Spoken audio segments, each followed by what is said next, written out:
The international system is facing accelerated transitions as competition between the great powers intensifies. Join this important dialogue with the Kingston Consortium on International Security.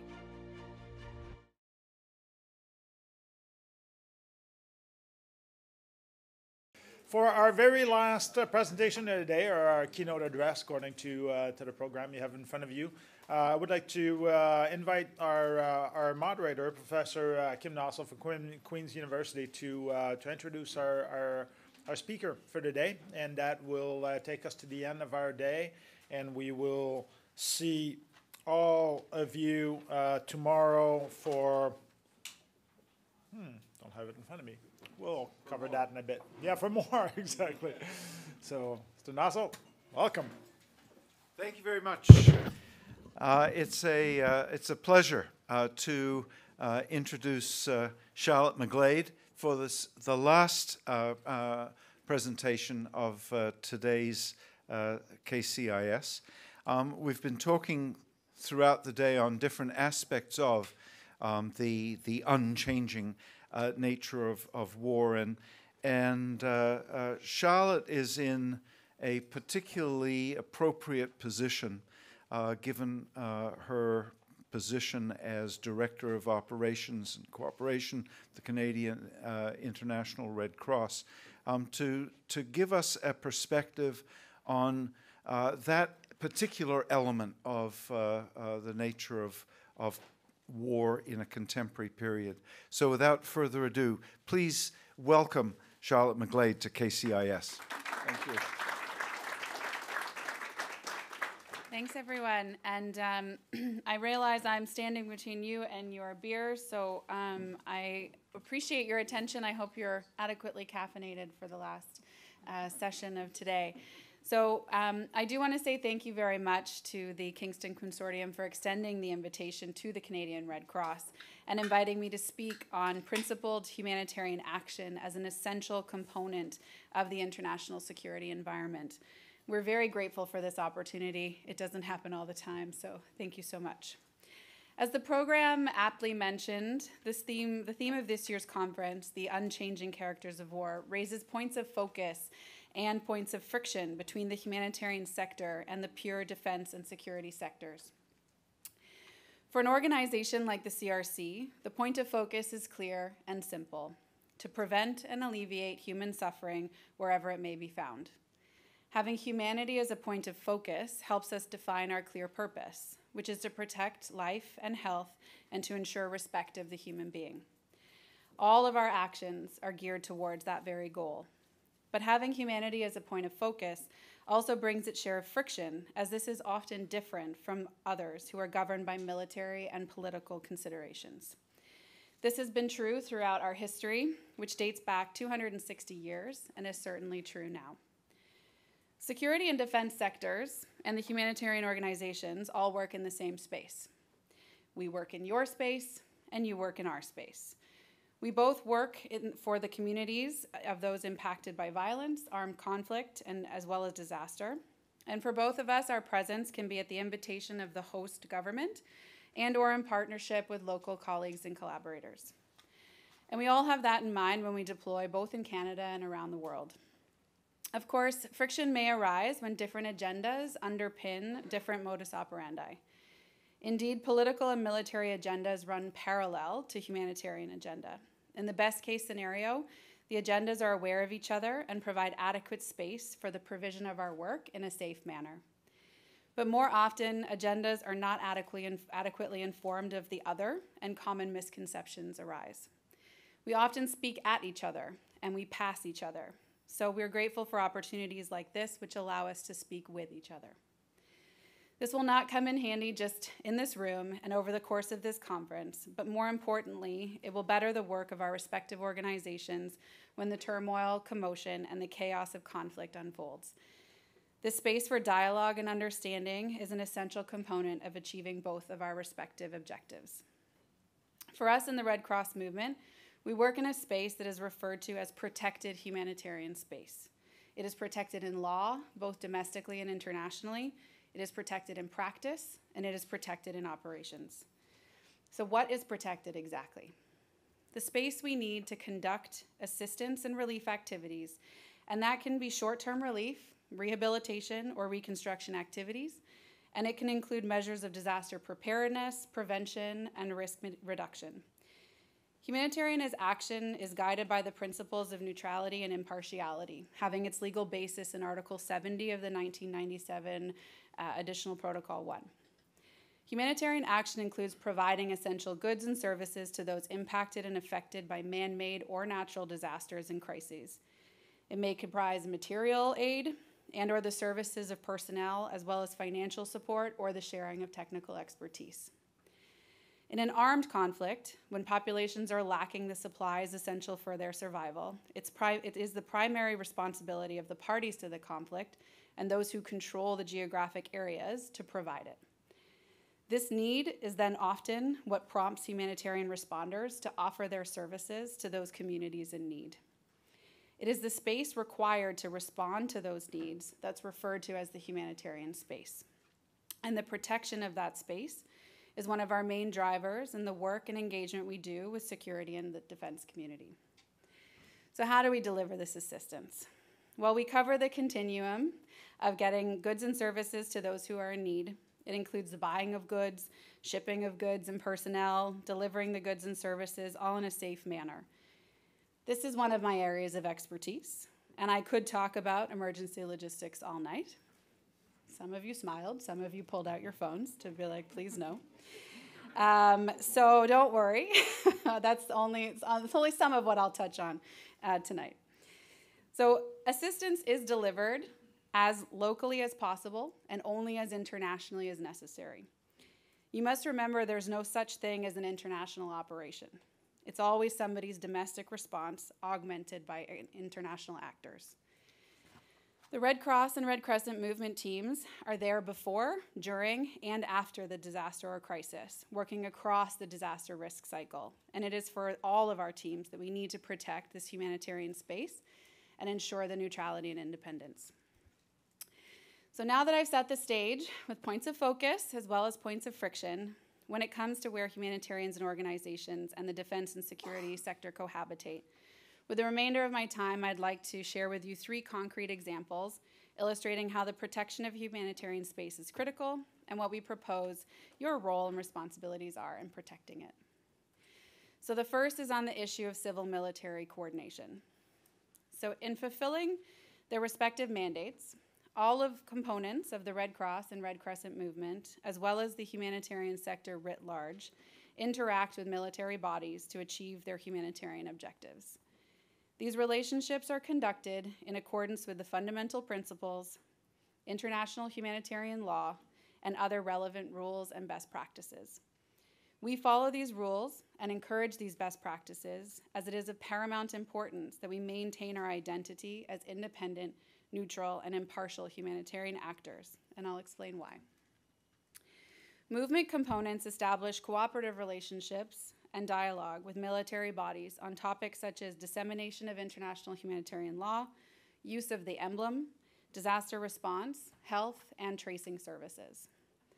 National societies, both in Canada and around the world, also assist their national armed forces in various fields from medical services to domestic emergency response. When relevant to our security, information on this humanitarian situation may be shared, ensuring this information does not compromise the neutrality and independence of humanitarian efforts. For the humanitarian sector, the principles for interaction between humanitarian actors and military bodies includes preserving independence, enhancing assistance and protection, and ensuring decisions are taken with due consideration for potential consequences. We must always clearly distinguish humanitarian activities from those conducted by military bodies and ensure that our actions do not contribute to military efforts. For example, in the world of the Red Cross and Red Crescent movement, the use of military assets should be a last resort, justified only by urgent life-saving humanitarian action where no alternatives exist. Armed protection should not be used except in exceptional circumstances, and for the Red Cross movement, this is an extraordinarily rare occurrence. As noted, I spent time working in logistics and emergencies, and I have experienced collaboration and access to transportation through government and military assets that has been life-saving.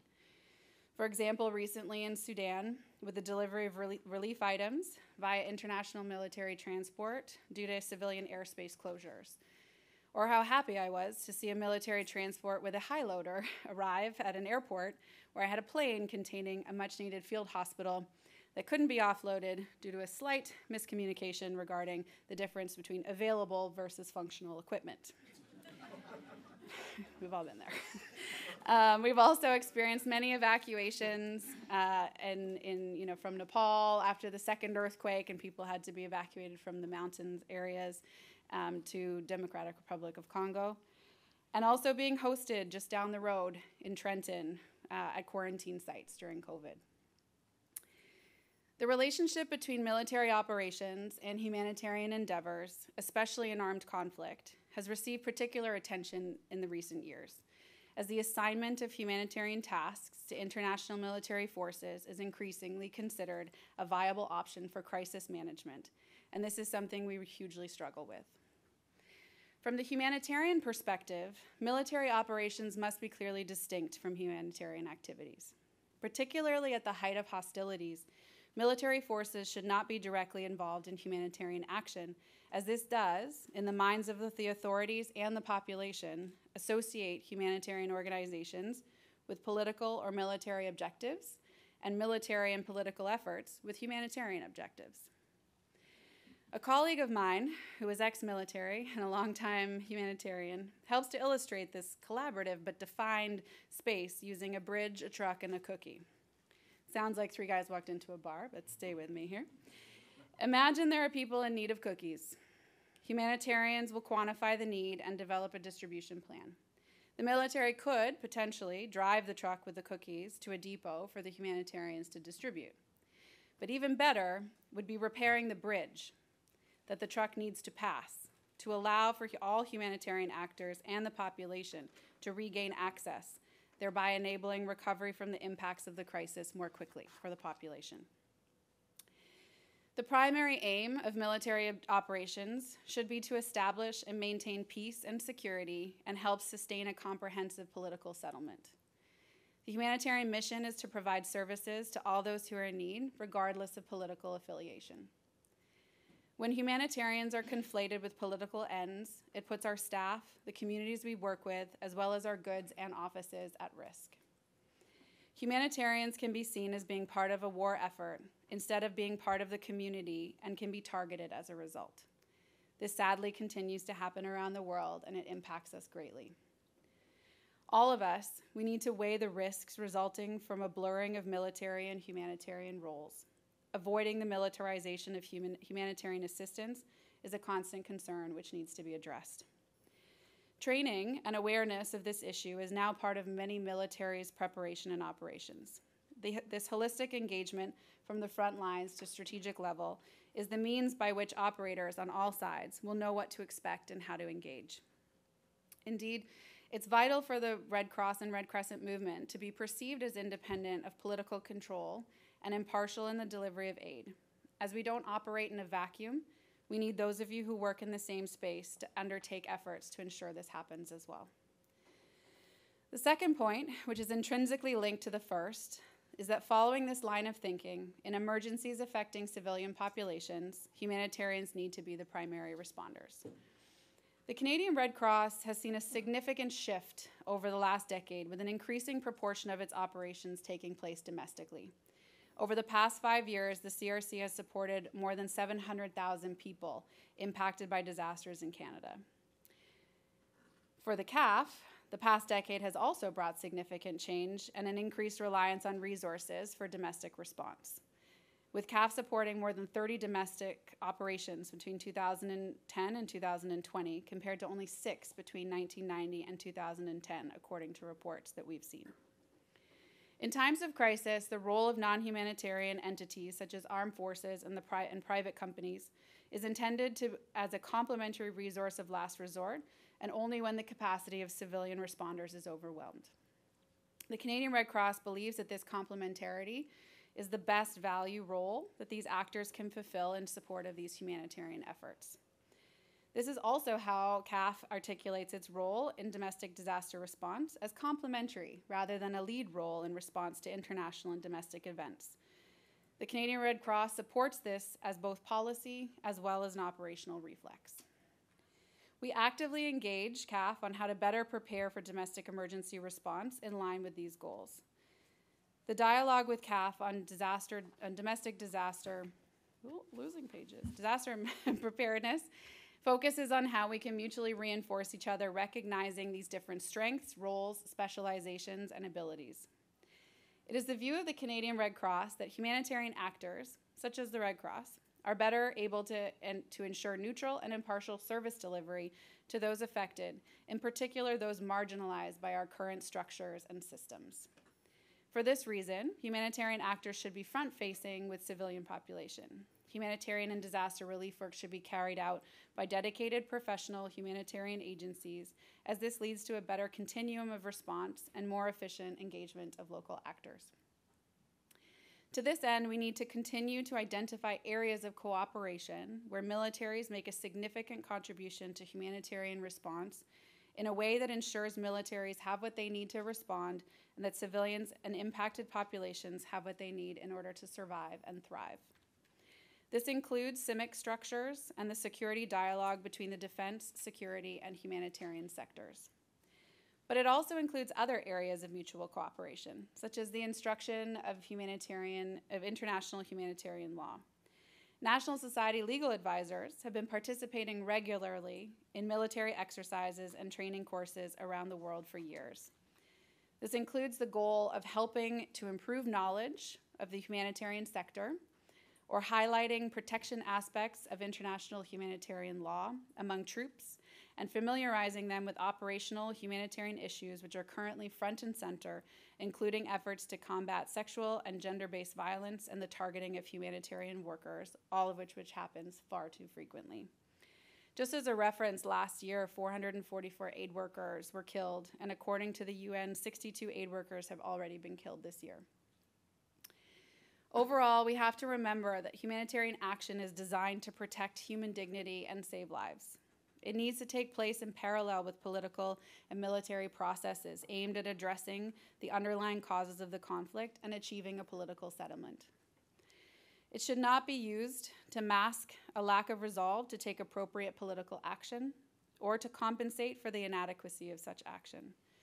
There is no substitute for the political will to find a political solution. Such political commitment is essential if humanitarian action is to remain effective.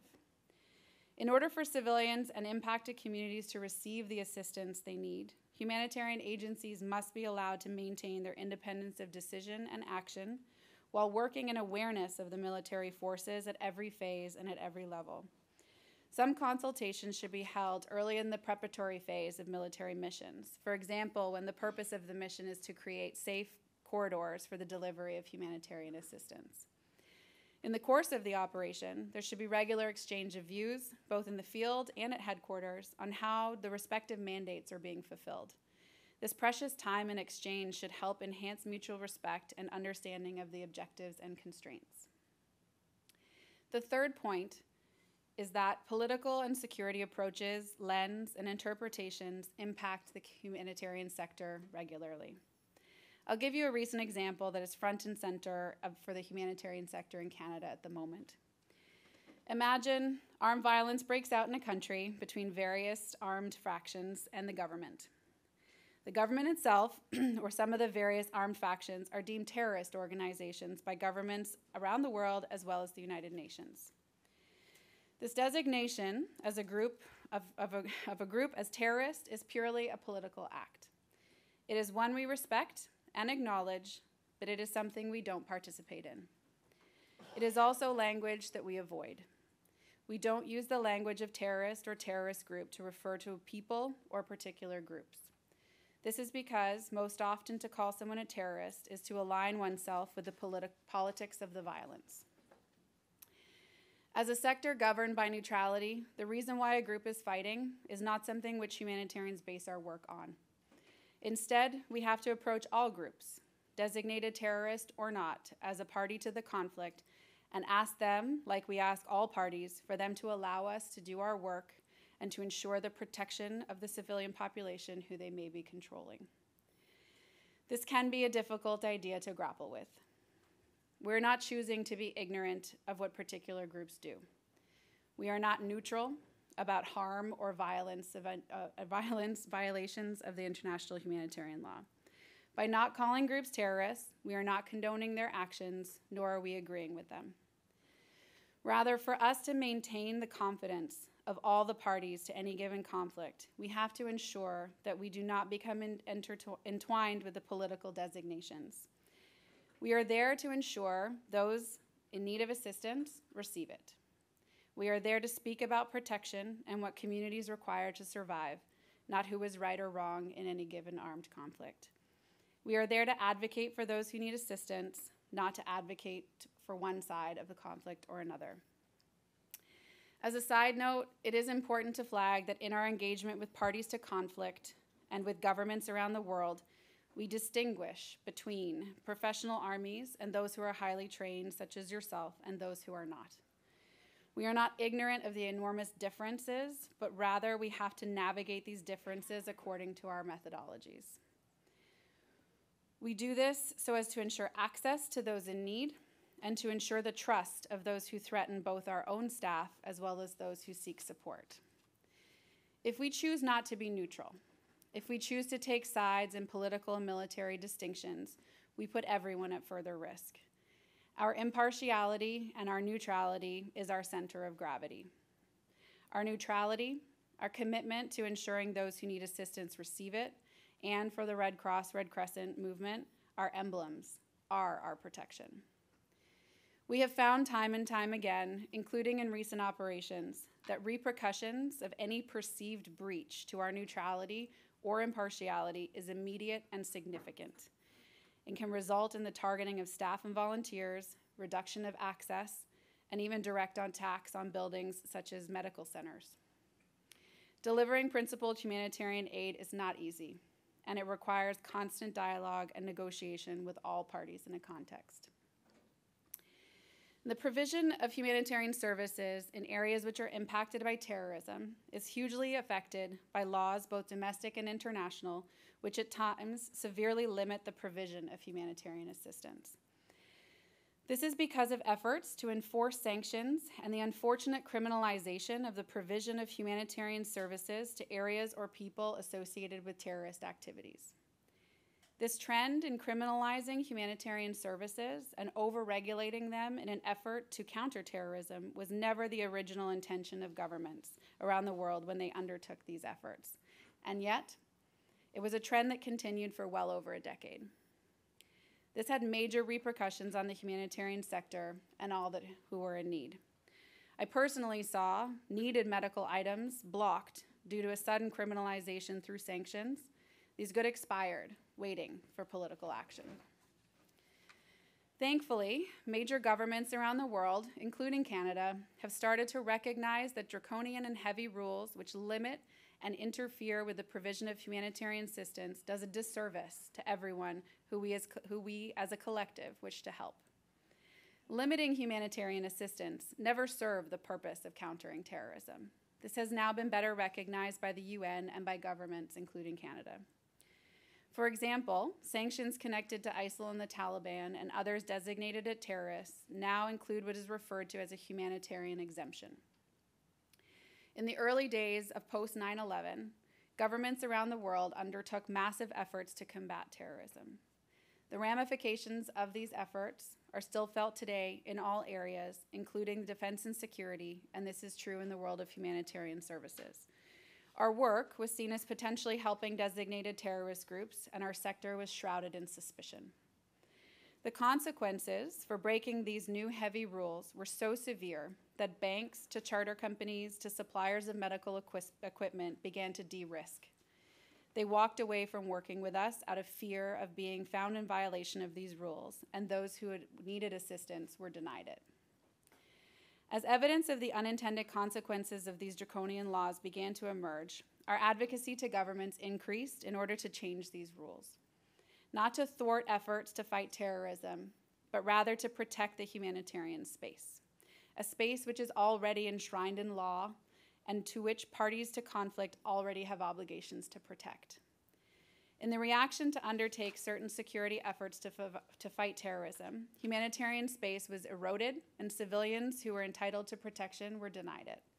They were not receiving help which they were entitled to. This practice of de-risking is slowly changing. Over the summer, Canada changed its criminal law as well as its sanction regulations to include the humanitarian exemption. Both regimes state that efforts to respond to humanitarian needs are not subject to the sanctions restrictions nor to particular provisions of the criminal code. This journey towards full recognition of the humanitarian space in Canadian law is a slow one, which the humanitarian sector is still struggling with. But at least we're now moving to a better place with these humanitarian exemptions. In my career as a humanitarian, I have seen many examples where the lack of understanding of the humanitarian space has impacted operations in a truly negative manner. It has diverted precious resources from the task at hand, and those who have already suffer the brunt even more. Often this is not because of a desire to thwart humanitarian efforts, but from a lack of understanding, training, or exposure to the idea that the humanitarian space and what it is trying to protect. Our logistics teams, instead of being able to focus on the already incredibly difficult task, as you know, of getting essential goods to a place that is struggling with infrastructure issues, flight difficulties, staffing challenges, have also now had to become experts navigating the opaque and mind-boggling, confusing world of sanctions. Getting the right goods from one country, transiting through another, on a flagship of another, arriving in a timely manner to a country impacted by war is already almost a Sisyphean task. Adding on the additional responsibility of having to navigate the outcomes of geopolitical rivalries is a wholly unwelcome obligation and one which intrudes on the space which everyone has an obligation to protect. Our goal in all of our work is to protect this space, both from real and perceived threats. We need to ensure that everyone knows that this space exists, and there are profoundly important reasons to protect it. On a practical and punctual note, while this all may seem theoretical here in this conference room, I can tell you that as we have been contemplating our deployment of goods and personnel to support the Libyan Red Crescent with their response to a devastating disaster, these very topics have been discussed, as the humanitarian needs are clear, but the operating environment is complex. Even just the last end of that panel, I had to step out to take a call on this very subject. Navigating the geopolitical space of a context where Canada had been party to a conflict and the various security and sanction consideration is critical for the duty of care to our staff and for those who we're going to support. Without the clear commitment of protection of the humanitarian space, it is the people most in need that suffer, as they may not receive the support they need in a timely and effective manner. We here can collectively commit to improving the situation through dialogue, awareness, and adherence to protections and protocols. The protection of the humanitarian space will be needed more than ever, as we've heard today, as the world is getting increasingly more complex. And unfortunately, the rates of disaster worldwide will only continue to increase with climate change, population movement, increasing inequalities in health, and the complexity of armed conflict. If I can leave you with one key takeaway, it is that there exists in every context a collaboration spectrum, ranging from just being aware of one another to joint logistics support. The spectrum is not the same across contexts. Things will be different in natural disasters in a peaceful context to a peacekeeping mission environment or the context of active war. In the future, if you find yourself in an operation, we invite you to identify your Red Cross, Red Crescent movement, and/or humanitarian counterparts. Engage in dialogue to determine the operational boundaries, probably best in a neutral location, just throwing that out there.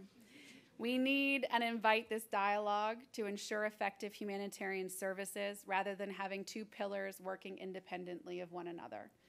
Hopefully, this will result in greater protection of the humanitarian space and ultimately benefit the lives of those impacted by crisis. Thank you. Thank you very much.